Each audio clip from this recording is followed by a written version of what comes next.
Сәлеметсіздер ме студенттер? Бүгінгі өтетін тақырыбымыз буын сипаты.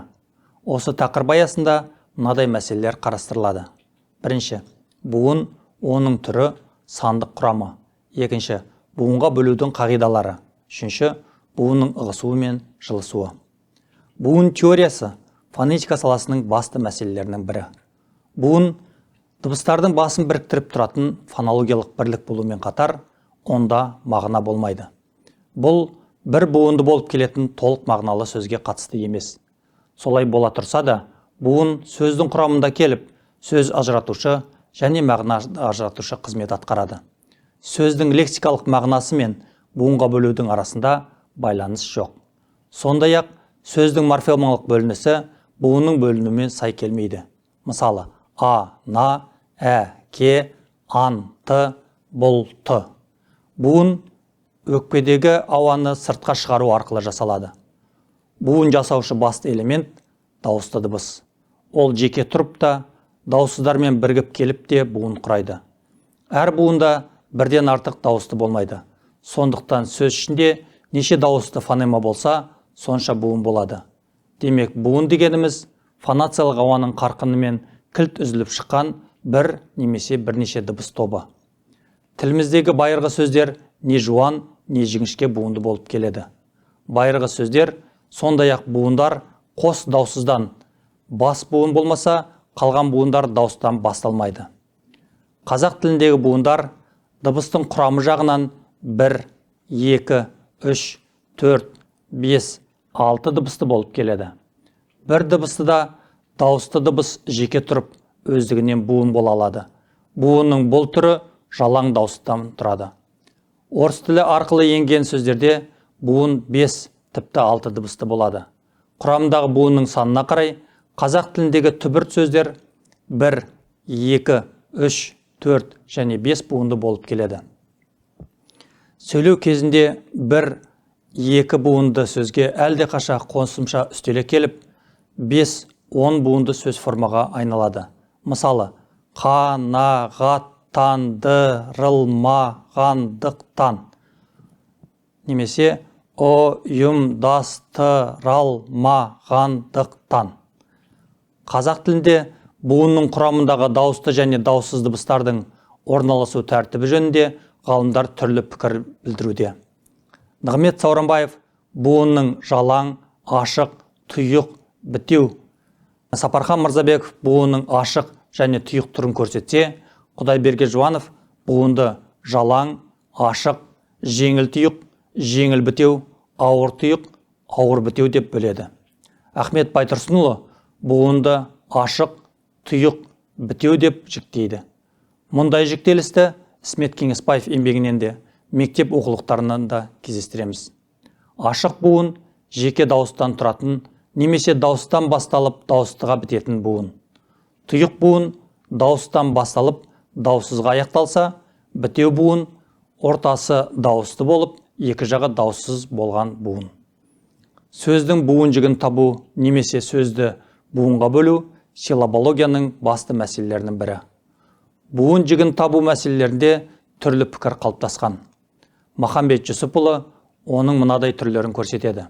Бірінші, антикалық. Сөзде қанша дауысты болса, сонша буын болады. Екінші, экспираторлық. Үшінші, дыбыстау мүшелерінің кернеуіне бейімделген буын теориясы. Теория мускульного напряжения. Төртінші, сонорлық, акустикалық. Бесінші, фонологиялық. Бельдианның терминологиясы бойынша позициялық, дистрибутивтік. Алтыншы, сингармониялық. Дыбыстау мүшелерінің кернеуіне бейімделген буын теориясы және Аванесовтың сонорлық теориясымен қазақ тілі сөздерінің буын жігін табуға болмайды. Сөзде қанша дауысты болса, сонша буын болатыны анық. Буын жігі дауыссыздар дауыстылардың қай жағына тұрғанына байланысты. Буын жігін табу туралы Құдайберген Жұбанов былай пікір білдіреді. Буын жігін оңай, механик түрде табуға болады. Оның үшін жазылған әрбір сөздің дыбыстарын аяқ жағынан бастап шоламыз. Дауысты дыбыстан соң келген дауыссызды елемей өте шығып, өйткені дауысының соңында дауыссыз болмай да қалады. Біреу де екеуі де бола береді. Әрбір дауыстының алдыңғы жағына бір дауыссыз тастап бөле береміз. Өйткені сөз ортасында дауыстан буын басталмаушы еді ғой. Сонда неше бөлік шықса, сонша буын болады.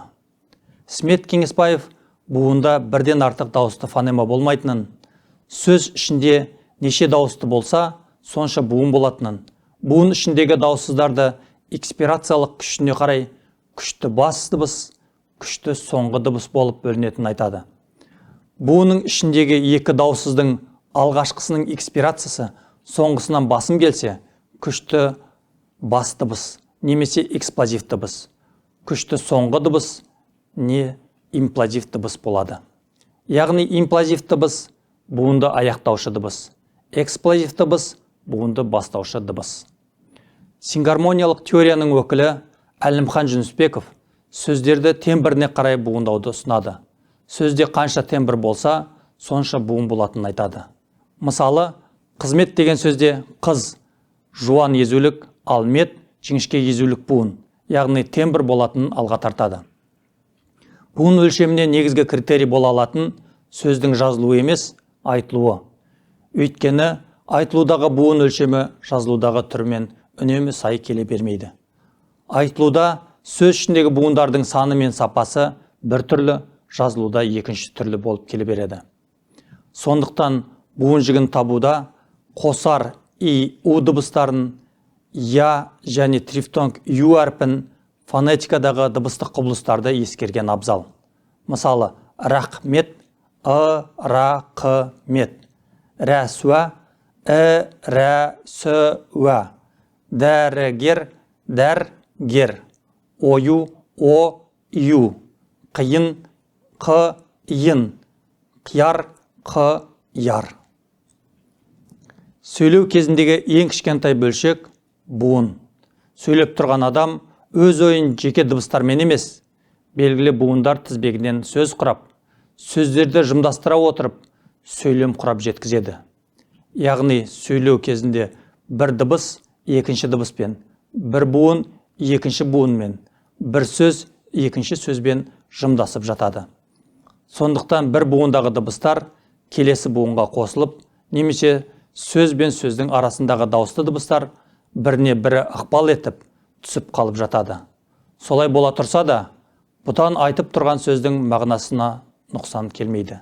Мысалы, айта алмады, айталмады, сары ала, сарала. Ашық буынды сөзге жалаң не тұйық буынды сөз жалғанса, алғашқы дауысты дыбыс түсіп қалып, екі буын жымдасады да бір буын құрайды. Немесе дауыссыз дыбыспен аяқталған буынға жалаң не тұйық буын жалғанса, алғашқы буынның соңғы дауыссыз дыбысы кейінгі буынға көшеді. Мұндай үрдісті қазақ тіл білімінің фонетика саласында буын алмасуы деп атайды. Қазақ тілінде тек жалаң ашық буын тиянақты келеді. Ол қандай буынның болса да ықпалына ермей оқшау тұрады. Бұл буын сөздің басында тұрады. Одан кейін буынның қайсысы болса да онымен жартылай немесе түгелдей алмаса алмайды. Ол басқа буындармен кірікпейді де, жылыспайды да. Буын алмасуы сөздің өз ішінде емес, сөзге дауысты дыбыс, не дауысты дыбыстан басталған сөздің тіркесуі арасында болады. Буындар арасында дауысының түсіп қалуын буын ығысуы, дауыссыздың кейінгі буынға сырғуын буын жуылысуы деп атайды. Қысқасы, белгілі бір буынға дауысты дыбыстан басталған буын жалғанғанда ғана буын ығысуы мен жылысуы пайда болады. Буынға дауыссыз дыбыстан басталған буын жалғанса, буын алмаса алмайды. Дауыссызға аяқталған буынға дауыссыздан басталған буын жалғанса, буын жігі өзгермейді. Буын бір қалыпта сақталады.